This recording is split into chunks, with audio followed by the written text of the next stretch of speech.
Nous sommes des patriotes de notre pays. Nous avons combattu et nous continuons de combattre parce que nous ne voulons pas continuer de vivre dans la corruption et le mensonge. On a vu un Poutine très en colère, relativement pâle. Je l'ai interprété comme étant un Poutine plus fragilisé, ébranlé par cette situation.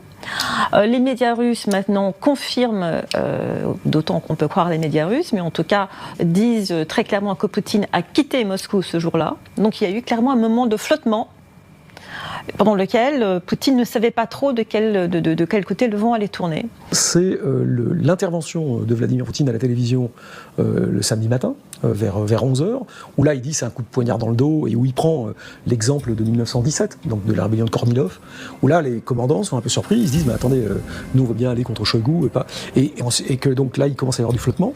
Vladimir Poutine n'est pas non plus totalement serein, parce qu'il ne sait pas si les troupes qui seront sur place vont accepter de combattre les gens de Wagner. L'affrontement semble inévitable quand Evgeny Prigojine accepte finalement de rebrousser chemin, annonce dans ce message audio.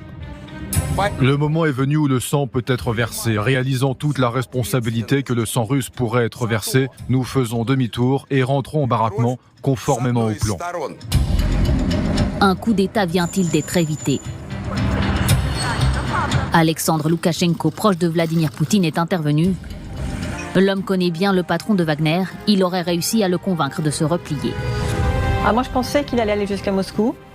J'étais, on ne peut pas dire déçue quand il a fait demi-tour, mais très surprise par la façon dont ça s'est fait, par la soi-disant intervention de Loukachenko sur laquelle il y a énormément de questions. On ne sait pas réellement ce qui s'est passé, parce que visiblement il y a eu un accord, et c'est bien évidemment pas Loukachenko qui a fait l'accord, c'est un peu une marionnette à qui on a dicté les termes de l'accord. Pourquoi Prigojine n'a pu arriver jusqu'à 200 km de Moscou? Certes, il avait des soutiens, mais ça ne suffit pas. Le soir même, les soldats de sa milice privée remballent leur matériel et quittent